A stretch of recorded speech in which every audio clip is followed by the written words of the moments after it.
যুক্তরাষ্ট্রে green card বা স্থায়ীভাবে বসবাসের স্বপ্ন দেখা অভিবাসীদের জন্য বড় এক দুঃসংবাদ নিয়ে এসছে ট্রাম্প প্রশাসন।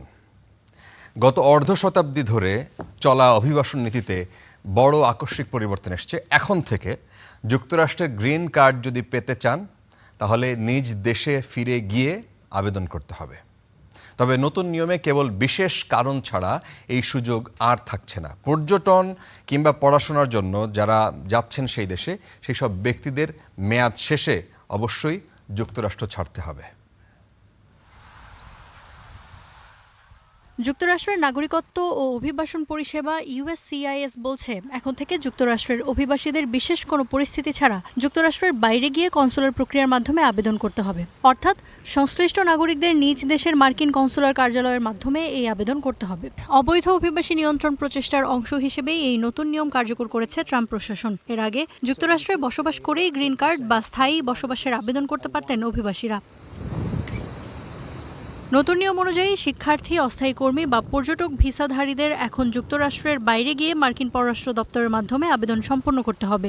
হোমল্যান্ড সিকিউরিটি বিভাগ এক্সে লিখেছে, যুক্তরাষ্ট্রে অভিবাসন ব্যবস্থার অপব্যবহারের যুগ শেষ হলো।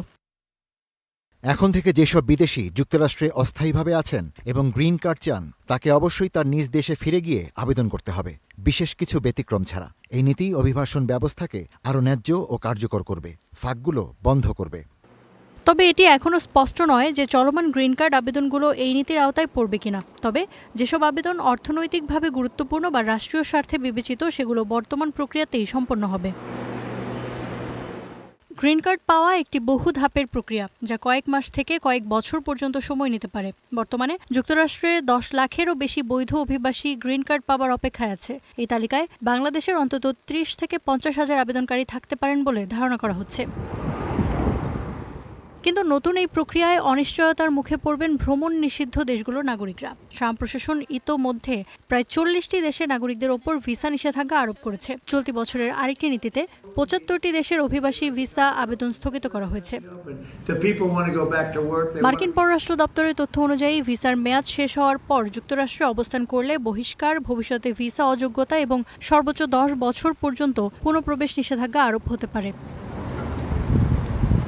ফাতিরা, স্টার নিউজ।